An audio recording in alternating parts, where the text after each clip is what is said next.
नमस्कार, मैं हूं शरद द्विवेदी और बंसल न्यूज़ के ख़ास कार्यक्रम चर्चा में आपका बहुत बहुत स्वागत है। और आज इस कार्यक्रम में जो ख़ास मेहमान हमारे साथ हैं वो वाकई इस मायने में ख़ास हैं कि वो एक ऐसे अ, व्यक्ति हैं, एक ऐसे राजनेता हैं जो अपने को सोशल एंटरप्रेन्योर कहलाना पसंद करते हैं, क्योंकि सहकारिता के क्षेत्र में उन्होंने बहुत ज़बरदस्त काम किया है। तो मुलाकात करिए मेरे साथ देश के परिवहन, राजमार्ग और एमएसएमई मंत्री नितिन गडकरी जी से। सर, बहुत स्वागत करता हूं आपका। नमस्कार जी। सबसे पहला तो मेरा सवाल कुछ मैं थोड़ा सा ऐसे सवालों से शुरुआत करता हूं जो कुछ राजनीतिक से प्रतीत होंगे। आपको म्यूज़िक बहुत पसंद है। आपके साथ जब एक बार एक इंटरव्यू मैंने किया था तो उसमें आपने अमेरिका की एक कॉफ़ी चेन जो बहुत मकबूल है उसके बारे में, स्टारबक्स के बारे में, आपने उसकी सक्सेस स्टोरी के बारे में मुझे बताया था। आप अपने को सोशल एंटरप्रेन्योर कहते हैं। थोड़ा सा इस पर रोशनी डालिए कि ये सामाजिक उद्यमिता किस तरह की है। देखिए, मैं जिस संस्कारों में पला हूँ, जी। राष्ट्रवाद हमारे विचारों का आत्मा है। और राष्ट्रवाद जो विचारधारा है, इसमें राष्ट्र की सर्वांगीण उन्नति और विकास अगर करनी है तो दो चीजें आवश्यक है, good governance and development. Ji.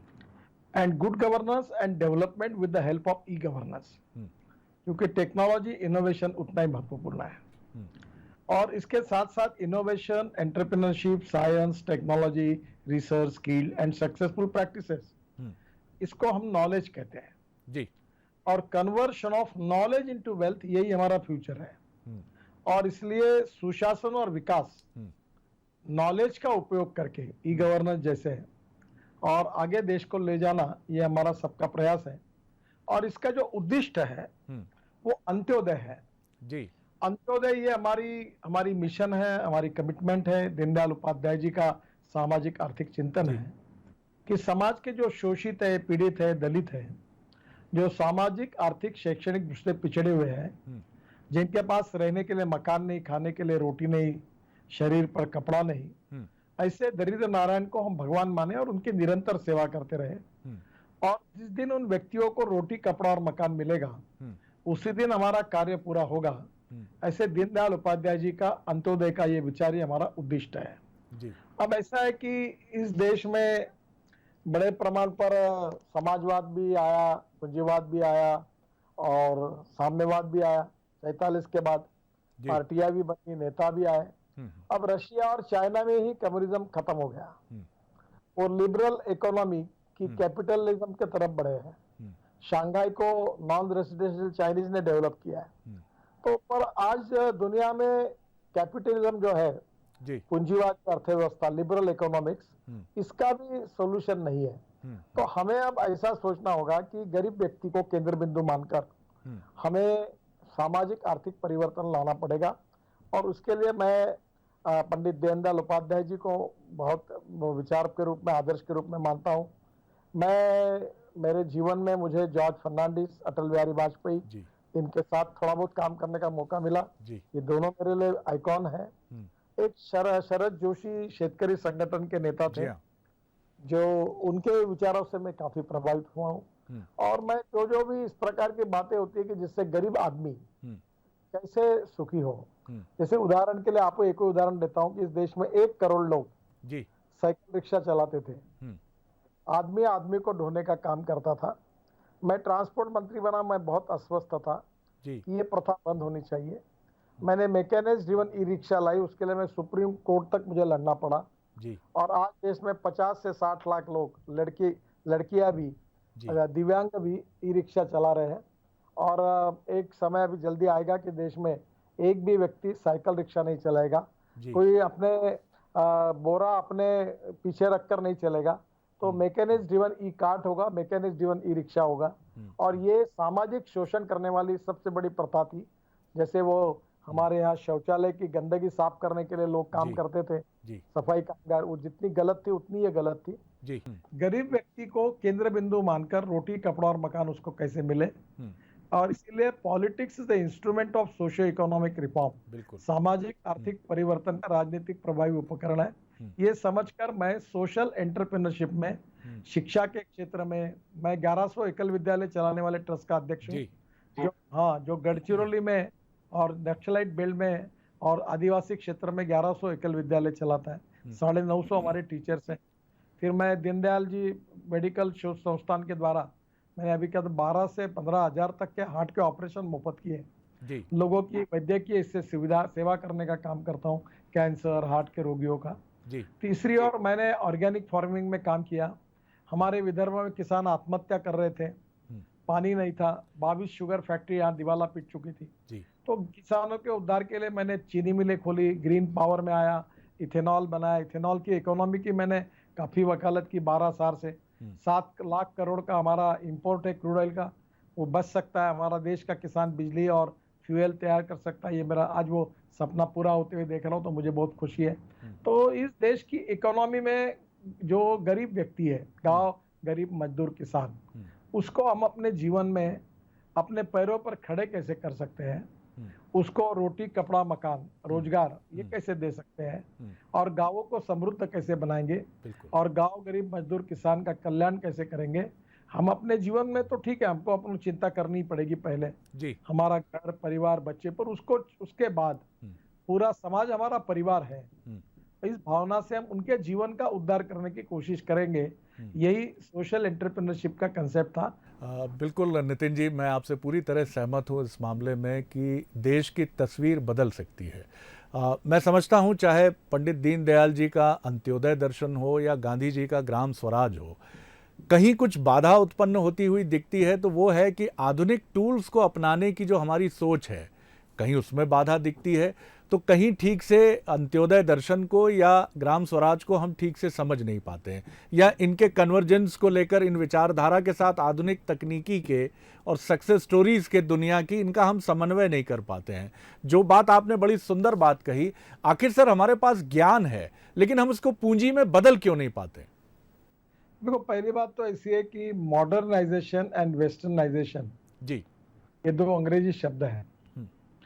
Modernisation का अर्थ होता है आधुनिकरण और वेस्टर्नाइजेशन का अर्थ होता है पाश्चात्यकरण। तो पहली बात तो ऐसी है कि अब गांवों में बायोमास से बायो सीएनजी तैयार करना जी, या दूसरी ओर हमारे बायोमास से इथेनॉल बनाना, या आप गन्ने से तो हम शुगर केन जूस से इथेनॉल बनाते हैं जी। हमारे उत्तर प्रदेश बिहार की हमारी पूरी बसेस गाड़ियां स्कूटर अब 100% किसानों ने तैयार किए हुए ईंधन पर चल सकती है। मैंने टीवीएस की बाइक और बजाज की बाइक लॉन्च की है जो 100% बायो इथेनॉल पर चलती है। हमारी बसेस 100% बायो इथेनॉल पर चल सकती है। यूपी बिहार में हमारी इतनी गन्ने की मिलें हैं, क्यों ने हम हमारे वही उसका यूज करें।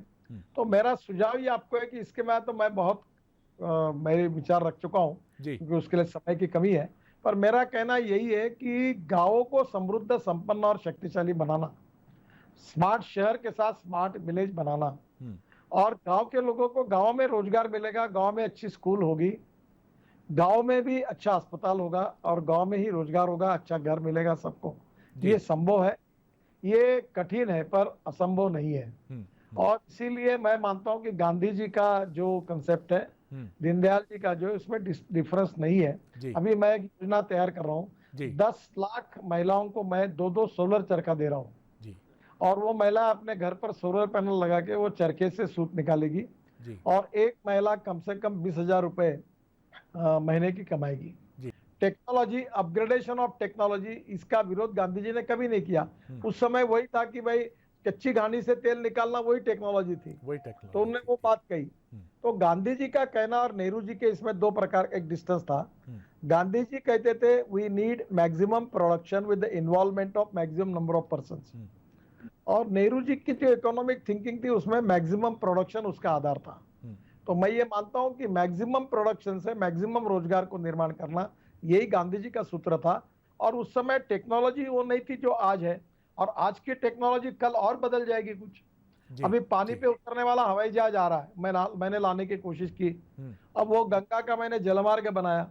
अब मेरी कल्पना यह है कि दिल्ली में यमुना पर एक हवाई जहाज उड़ेगा और 20 मिनट के अंदर ताजमहल के पीछे उतरेगा और वहां उतर के तुरंत आप 1 घंटे में ताजमहल देखोगे, वापस आओगे, 20 मिनट्स में फिर यहाँ यमुना में दिल्ली में उतरोगे और वहां से जाकर आप तुरंत एयरपोर्ट पे चले जाओगे। तो टूरिज्म बढ़ेगा तो रोजगार बढ़ेगा। बिल्कुल। तो मैं ये मानता हूँ कि ये कोई मॉडर्न टेक्नोलॉजी किसका, यानी ये कोई पाश्चात्यकरण नहीं है। अब रोपवे केबल कार, अगर अभी एक बस है वो 3 घंटे डीजल फूकते हुए ऊपर जा रही है। कितना हमारा देश हम इंपोर्ट करते हैं डीजल जी। उसके बजाय अगर हमने फेनाकुलर रेलवे चलाई, जो ऐसी रेलवे से एकदम 25 मिनट में ऊपर पहुंच गए पहाड़ी पर, तो इलेक्ट्रिक, अभी हमारे यहाँ हिमाचल में, उत्तराखंड में, कश्मीर में हाइड्रो पावर सरप्लस है जी। और अगर हम हमारा ट्रांसपोर्ट डीजल के बजाय इलेक्ट्रिसिटी पर लाकर अगर ऐसी टेक्नोलॉजी लाएंगे तो गरीबों का भला होगा। सेफ जो है, जो ऊपर पहाड़ी पर है, वो नीचे आ जाएगा। तो मुझे लगता है ये इस प्रकार की दिक्कत नहीं करनी चाहिए। गांधी जी का ही सपना है, दीनदयाल जी का ही सपना है, गांव गरीब मजदूर किसान को स्वावलंबी बनाना, आत्मनिर्भर बनाना। यही बात मोदी जी ने भी कही, यही हमारी पार्टी कह रही है और इसी के साथ हमको आगे जाना है। बिल्कुल सर, आपने ठीक कहा ये बात भी, और मुझे लगता है कि आपको एक अपनी आवश्यकता आधारित नॉलेज सिस्टम के साथ आगे बढ़ना है जिसमें ग्रीड के लिए कोई जगह नहीं है। और आप ये चाहते हैं कि आप आसपास का जो पर्यावरण है वो भी बेहतर हो, आसपास का लोकल वातावरण भी अच्छा हो, और उसी के साथ आप कुछ ऐसा कर पाएँ जिससे आपको पूंजी भी अच्छी मिल पाए, चाहे वो टूरिज्म हो या तमाम चीज़ें हों। ईज ऑफ जी सर। आपके बात को 3 शब्दों में मैं कहूंगा जी। जो कह रहे, बिल्कुल सही बात आपने की। Ethics, economy, ecology and environment. क्या बात है सर, इथिक्स, ये इकोनॉमी और इकोलॉजी। बिल्कुल ठीक कहा सर आपने, कमाल है। Ethics, economy, ecology and environment. Ethics यानी मूल्याधिष्ठित जीवन पद्धति, परिवार पद्धति हमारी ताकत है, हमारी इतिहास, संस्कृति, विरासत। इकोनॉमी यानी no philosophy can be taught to empty stomach. Very true sir. हमको आर्थिक दृष्टि से प्रगति और विकास करना है, रोजगार तैयार करना है, गरीबी मिटानी है। तो ये होगी हमारी इकोनॉमी। और तीसरी बात जो है वो इकोलॉजी एंड एनवायरनमेंट। हमको निश्चित रूप से जल प्रदूषण और वायु प्रदूषण से देश को बचाना है, और इसलिए इसकी 2 थ्योरी में रखता हूं हर समय। एक, conversion of knowledge into wealth and conversion of waste into wealth. मैंने मेरे शहर में 7 साल पहले टॉयलेट का पानी बेचने की शुरुआत की, और आज हम लोग टॉयलेट का पानी बेचते हैं नागपुर शहर का, और 325 करोड़ रुपए हमको साल के मिलते हैं। No one is waste. It is depending upon the leadership, it is depending upon the innovation, technology and research. You can convert waste into wealth. मैंने आपकी वो स्टोरी यूट्यूब पर देखी थी, तो मुझे और मेरे जैसे लोगों को बड़ी प्रसन्नता हुई थी जब जो आपने वहाँ के कला प्रेमी नागपुर के दर्शकों के लिए बिना किसी खर्च के शहर के मध्य में एक बड़ा सुंदर केंद्र आपने बना डाला, जिसमें सोलर पैनल से एसी चलते हैं, जिसकी वजह से जो खर्च उस हॉल को किराए पर लेने का है वो शायद 5-6 हज़ार तक सिमट कर रह गया, जिस पर अभी आपको बताओ, हमने करीब 2500 कैपेसिटी का ऑडिटोरियम बना है जी। अब उसका अगर बिजली का एयर कंडीशन है पूरा अच्छा है। हिंदुस्तान में 3-4 ऑडिटोरियम में है, नागपुर में सुरेश भट्ट मराठी के साहित्यिक थे, उनके नाम पर है जी। अब आप एक बार देखिए, अब उसकी मुझे कमिश्नर ने कहा इसका 80 रुपए घंटा रेट रहेगा। तो मेरा गरीब लोग कैसे कार्यक्रम करेंगे? तो बोले इसका बिजली का बिल ही 50-60 हजार रुपए आएगा 3 घंटे का। तो मैंने कहा एक काम करो, इसके ऊपर सोलर पैनल लगा दो। 80 कार्यक्रमों की बिजली हमको मुफ्त में मिल गई जी। अब हमने कहा 5000 रुपए घंटे में दो गरीबों को, ताकि छोटे से छोटे कार्यक्रम कला के होने चाहिए। और आप कभी आना, वो 2500 कैपेसिटी का है, बहुत सुंदर है, आप देखते रहोगे, ऐसा नहीं है। और 5000 रुपए घंटे में हम दे रहे हैं। कमाल है सर, ये मुझे नहीं लगता इससे सस्ता कहीं कोई, और कला के संवर्धन और संरक्षण के लिए भी एक बहुत माइलस्टोन पहल है। मैं सर थोड़ा एमएसएमई की तरफ आता हूँ। ईज़ ऑफ डूइंग बिजनेस में हमने अपनी रैंकिंग में काफ़ी सुधार किया है, लेकिन ईज़ ऑफ स्टार्टिंग बिजनेस में मुझे लग रहा है कि, मैं ये तो नहीं कहूँगा हम संघर्ष कर रहे हैं, लेकिन मुझे लग रहा है कि आप उस सिस्टम को अभी कंजेनाइटल बनाने में अपने को बहुत कंफर्टेबल महसूस नहीं कर रहे हैं, और आप ईमानदारी से ये मानते भी हैं। मैंने 1-2 इंटरव्यूज़ में आपको कहते सुना, जहां आपने ये स्वीकारा कि मैं समझने की कोशिश कर रहा हूं, अभी मैं थोड़ा इसमें कहीं स्टक कर रहा हूं, कहीं मैं उलझा हुआ हूं।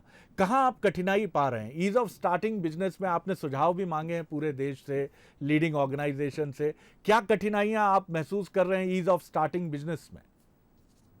देखिए, पहली बात तो ऐसी है कि हमको पूरी बातों को डिजिटलाइज करना चाहिए। किसी भी व्यक्ति का डीपीआर हो, सब उसके कागज है हमारे को मिले, तो उसके ऊपर हम उसको ऑफिस में आने की आवश्यकता ही ना पड़े। अब मैंने ये टारगेट रखा है कि हम लोग एक जैसे डिजिटल सिस्टम कर रहे हैं कि हमारी सब योजनाओं पर डिजिटलाइज एप्लीकेशन होगी और डिजिटलाइज निर्णय होगा, और बातचीत जो एक आधी बार करनी है तो वीडियो कॉन्फ्रेंस से हो जाएगी उन अधिकारियों के साथ, और तुरंत उसका लोन सैंक्शन होगा, डिसबर्समेंट होगा। और इसी के साथ आप लॉजिस्टिक पार्क्स और उसी के साथ इंडस्ट्रियल क्लस्टर्स वो भी आप शुरू कर रहे हैं। और मैंने आपका एक इंटरव्यू देखा तो मुझे बहुत अच्छा लगा कि आपने जिसमें हमें बताया कि करीब 85,000 करोड़ रुपए का तो कुछ ये डोमेस्टिक लेदर का जो काम देश में होता है, कुल ये 145,000 करोड़ की इंडस्ट्री है जो आंकड़े मैं याद कर पा रहा हूँ अभी। 85,000 करोड़ का करीब ये इंडिजिनस हमारे देश में ही कारोबार है और 30 से 45 करोड़ के आसपास ये एक्सपोर्ट होता है। आपने ये भी कहा कि ये जो ग्रीन एक्सप्रेस आप हाईवेज बना रहे हैं, आगरा के लेदर के जो कारीगर हैं जो बहुत ख़राब स्थितियों में रहते हैं, आप उनके लिए एक बहुत बेहतर स्थितियां बना रहे हैं। तो पूरे देश में कई हमारे यहाँ बेहतर काम करने वाले इस तरह के कारीगर हैं जो एक्सपोर्ट भी करते हैं। मध्य प्रदेश में चंदेरी है। क्या आप उम्मीद करते हैं कि ये जो ग्रीन एक्सप्रेस कॉरिडोर्स हैं ये अपने साथ एक टोटल पैकेजिंग लेकर इस तरह के कारीगरों के लिए आ सकते हैं? बिल्कुल आ सकते हैं। कंसेप्ट ये है कि दिल्ली मुंबई हम एक्सप्रेस हाईवे बना रहे हैं। अगर ये दिल्ली, अहमदाबाद, सूरत, वडोदरा अगर इसके आजू बाजू में अलाइनमेंट होती तो लैंड एक्विजिशन कॉस्ट 3 करोड़ रुपए पर एकड़ जाती, क्योंकि डेवलप एरिया है। हमने हाईवे शुरू किया है सोना से गुड़गांव के पास, वहां से सवाई माधोपुर, अलवर, झाबुआ, रतलाम से वडोदरा से मुंबई। तो इसकी विशेषता है कि backward and tribal area of Haryana, Rajasthan, Maharashtra, Gujarat and Madhya Pradesh जो रतलाम के पास से जा रहा है। तो इसमें क्या है कि हमने लैंड एक्विजिशन कॉस्ट हमारी जो आ रही है 10 से 20 लाख रुपए एकड़ आ रही है, तो 16,000 करोड़ हमने उसी पे बचाया। दूसरा ये हाईवे 12 लेन कंक्रीट रोड है, एक्सिस कंट्रोल। इसमें दिल्ली से मुंबई 12 साढ़े 12 घंटे में कार चली जाएगी और ट्रक के लिए साधारणतः 28 से 30 घंटे लगेंगे, जो आज कम से कम 50-55 घंटे लगते हैं। तो ये जो कोशिश है, इसमें रोड के बाजू में हम जमीन लेंगे। अभी एनएचआई में ऑलरेडी वो प्रोविजन है, और वहां हम लोग इंडस्ट्रियल क्लस्टर्स बनाएंगे। तो जैसे अभी लेदर इंडस्ट्री वालों को मैंने उपाय ये दिया था कि अभी टोटल इंडस्ट्री का वॉल्यूम है 1,45,000 से 1,55,000 करोड़। इसमें 85,000 करोड़ ये डोमेस्टिक मार्केट है और 45 से 55,000 करोड़ एक्सपोर्ट है। अब ये जो बेचारे हमारे चर्मकार बंधु काम करते हैं, ये चमड़े का बहुत गंदी सिचुएशंस है। आगरा हो, चेन्नई हो, नोएडा में हो, यूपी में अनेक जगह पर है। तो मैंने उनको कहा कि इस रोड के बाजू में, मुंबई में धारावी में 1.5 लाख लोग काम करते हैं, तो आप ऐसा करिए कि आप इस रोड के बाजू में मैं जमीन एक्वायर करता हूँ, प्राइवेट में आप आइए, पूरी स्मार्ट सिटी, स्मार्ट विलेज आप बनाइए। वहां डिजाइनिंग से लेकर सब एंसिलरी इंडस्ट्री होगी, और वहां प्रधानमंत्री आवास योजना में अच्छे घर बनाएंगे, अच्छी हवा होगी, अच्छा फूड मिलेगा। सब लोग बेचारे वहां टाउनशिप में रहेंगे, हॉस्पिटल्स होंगे, कॉलेज होंगे, स्कूल होंगी, वाटर, पावर, ट्रांसपोर्ट, कम्युनिकेशन की व्यवस्था होंगी, और वहीं से एयरपोर्ट, रेलवे स्टेशन और उसके साथ साथ पोर्ट की कनेक्टिविटी भी होगी। तो एक नई स्मार्ट सिटी, स्मार्ट विलेज तैयार हो जाएगा, और वहां अच्छे एनवायरनमेंट में लोग काम करेंगे। और एक ही जगह पर, जो चाइना में हुआ है, एक ही जगह क्लस्टर है, एक शहर में केवल फर्नीचर ही बनता है। बिल्कुल ठीक है। तो एक शहर में केवल एलईडी लाइट की वही इंडस्ट्री है। तो ये इस प्रकार के कंसेप्ट पे कम से कम अब 15-16 क्लस्टर में इस रोड पर बना, तो मैं 22 हाईवे पे काम कर रहा हूँ, 7 का काम शुरू हो गया है। सर, जब हम आपसे बात करते हैं या आपकी तरह उन राजनेताओं से बात करते हैं जो मिनिस्टर्स हैं या जो भी जिम्मेदारी संभाल रहे हैं, तो उनके पास ढेर सारी जानकारियां हैं, ढेर सारा प्लान है, विजन है बात करने के लिए। लेकिन माफ़ कीजिएगा, कई बार जब हम बात करते हैं तो हमें ऐसा लगता है कि बहुत कुछ काम पर बात करने के लिए नहीं है और राजनीति पर बातें घूम फिर कर उसी पर आ जाती हैं। जैसे मैं अब तक की बातचीत में मैं बार बार उलझ रहा हूं ये सोच के कि नितिन जी से मैं क्या राजनीति पर बात करूं, या जितना काम उन्होंने किया है उसमें से कुछ चीज़ें अगर मैं बात करूं तो वो ज़्यादा फ्रूटफुल होगा। इसके लिए आप किसे जिम्मेदार मानते हैं, हमारे सिस्टम को, या मीडिया की न्यूज़ ढूंढने की हंट को, या फिर आप मानते हैं कि मेहनतकश राजनेताओं का एक बड़ा समूह भी तैयार होना अभी बाकी है? देखिए, पहली बात तो ऐसी है कि राजनीति, इसका सही अर्थ क्या है ये आपको सोचना होगा। वाह। राजकारण का अर्थ होता है राष्ट्र कारण, समाज कारण, राष्ट्र कारण और विकास कारण। Politics for progress and development. और मैं इस कन्विक्शन को लेकर आया हूं। अब किसने क्या बोला, मेरे मित्र ने मुझे बचपन में एक अच्छी बात बताई थी जी कि दो रेखाएं, एक आपकी और दूसरे की है। तो आपकी रेखा बड़ी करने के दो मार्ग है, एक दूसरे की पूछने का काम करो या अपनी बड़ी करो जी। तो मैं अक्सर एक बात तब से याद रखी कि अपनी रेखा बड़ी करो, दूसरे के पूछने के फंदे में ना पड़ो। तो पहली बात तो ये तुतु मिमी करने में मैं भी अभी काफी सालों तक राजनीति में हूँ और मैं समाजकारण करना चाहता हूँ। जी। राजनीति से उसका अर्थ है लोक नीति, बृहत्तर राजनीति या समाज नीति या धर्म नीति। इसका राजकारण क्या है, हमारे यहाँ प्रॉब्लम ही हुआ कि मीडिया से लेकर राजनीतिक पार्टी सबको लगता है कि सत्ता कारण यानी पॉलिटिक्स बस। और आपको भी मीडिया में उसी में रुचि होती है। अगर मुलाकात देने के बाद अगर कोई कॉन्ट्रडिक्शन नहीं निकलता, कंट्रोवर्सी नहीं होती, बोलते इंटरव्यू में मजा नहीं आया। तो प्रॉब्लम क्या होता है कि हम सबको बदलना होगा और अब अपनी बात पॉजिटिवली कहें, लोगों की अदालत में लोग तय करें भाई क्या सही है क्या झूठ है। तो अब मैं पॉजिटिव इसमें भी काम करना चाहता हूँ और हमारे भी लोग करते हैं, बात करते हैं, ऐसा नहीं करते, ऐसा कहना सबके साथ अन्याय होगा, पर एक एक का एक स्वभाव होता है और मेरा अपना एक स्वभाव है। सर मैं एक और प्रश्न की तरफ आता हूँ। प्रश्न ये है कि ये भी थोड़ा सा फिलोसॉफिकल आपको लग सकता है कि पक्ष और विपक्ष बड़े सुंदर शब्द हैं लोकतंत्र के और इन दोनों की मजबूती ही लोकतंत्र की मजबूती है। लेकिन अभी हम देखते हैं कि कई बार देश में हुआ है, इसके पहले भी, कि कहीं हमको ऐसा लगता है कि थोड़ा सा पक्ष मजबूत है तो विपक्ष शायद उतना मजबूत नहीं है। पीछे हम चले इतिहास में तो हम देखते हैं विपक्ष मजबूत है तो शायद पक्ष में कहीं कमी है। लेकिन इन दोनों की मजबूती ही लोकतंत्र के सर्वांगीण विकास के लिए बहुत जरूरी है। आप कितना इत्तेफाक रखते हैं इससे? देखिए, हमारा लोकतंत्र 4 पिलर पर खड़ा है। पहला जुडिशरी, दूसरा हमारी लेजिस्लेटिव विंग, तीसरी हमारी एग्जीक्यूटिव विंग और चौथी हमारी मीडिया जी। और लोकतंत्र हमारा आत्मा है और हमारा संविधान हमारे लिए आदर्श है। और संविधान में राज्य सरकार क्या करेगी, भारत सरकार क्या करेगी, सब लिखा हुआ है।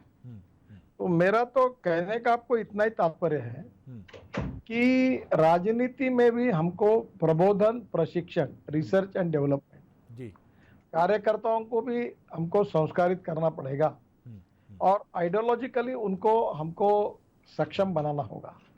मैं जब भारतीय जनता पार्टी का अध्यक्ष था तो हमने ट्रेनिंग कैंप शुरू किए, इंस्टीट्यूट खोले कि हमारे कार्यकर्ता ट्रेन कैसे हो, प्रशिक्षित कैसे हो, देश के economy, agriculture, industry, power, infrastructure, इनका अध्ययन कैसे करें, क्योंकि आगे जाकर भविष्य में वो तो रूलर बन सकते हैं, तो तब उनको इसकी जानकारी चाहिए जी। तो मुझे क्या लगता है कि ये विपक्ष और सत्ता पक्ष ये दोनों ही लोकतंत्र की जो गाड़ी चल रही है उसके 2 चक्के हैं और इनका बैलेंसिंग ठीक रहेगा तो गाड़ी स्पीड से चलेगी लोकतंत्र की। बिल्कुल ठीक है। इसका बैलेंसिंग अगर बिगड़ जाएगा तो मुश्किल होगी और जितना सत्तारूढ़ पार्टी का महत्व है उतना विपक्ष का भी महत्व है और धीरे धीरे हमारी लोकतंत्र को हमको प्रगल्भ करना चाहिए।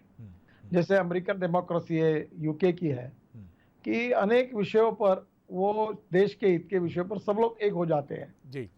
मुझे लगता है कि आतंकवाद के खिलाफ लड़ाई होगी, किसी देश के साथ हमारी लड़ाई है, उस समय हम सब लोगों ने एक होकर लड़ना चाहिए। आपको याद होगा अटल बिहारी वाजपेयी जी ने इंदिरा जी का समर्थन किया था जब बांग्लादेश की लड़ाई हुई थी जी। तो अटल जी ने हमें वही सिखाया है। तो मुझे लगता है कि अब बाकी बातें समय के अनुसार जिसको जब राजनीति करनी है, अब जैसे ये कोविड-19 की बात है, देश संकट से गुजर रहा है, तो मैंने सबको कहा भाई इस समय राजनीति मत करिए, एक बार इस संकट से बाहर आइए फिर करिए, जिसमें जितना दम होगा वो करिए, जनता की अदालत में निर्णय होगा। पर ये समय नहीं है एक दूसरे के ऊपर कोसने का, हमको सबको मिलकर इस संकट पर मात करनी है। तो मुझे लगता है कि यही स्पिरिट अगर सभी पार्टियों में अच्छी तरीके से डेवलप होगा तो पावर पॉलिटिक्स न रहते हुए वो राष्ट्रीय राजनीति होगी, राष्ट्रकारण होगा और उसके लिए राजनीति में गुणात्मक परिवर्तन होना चाहिए, क्वालिटेटिव चेंज होना चाहिए। वो जिम्मेदारी सभी राजनीतिक नेताओं की और संगठनों की है। सब लोग अगर इस दिशा में सोचेंगे तो निश्चित रूप से गुणात्मक परिवर्तन होगा, जिससे लोकतंत्र भी मजबूत होगा और देश का भी विकास होगा और राजनीति की स्टैंडर्ड जो भी है वो बढ़ेगा। और राजनीति में नीतिमत्ता, वैल्यूज, इसका भी अपना एक स्थान है। और मुझे लगता है कि value based education system, value based परिवार पद्धति, वैल्यू बेस्ड पॉलिटिक्स, मूल्याधिष्ठित राजनीति, मूल्याधिष्ठित जीवन पद्धति, मूल्याधिष्ठित परिवार पद्धति, ये भी हमारी भारतीय संस्कृति की, भारतीय समाज की ताकत और विशेषता है। सभी ने मिलकर इस दिशा में सोचा तो निश्चित रूप से गुणात्मक परिवर्तन होगा और ये सबकी जिम्मेदारी है, मेरी भी है।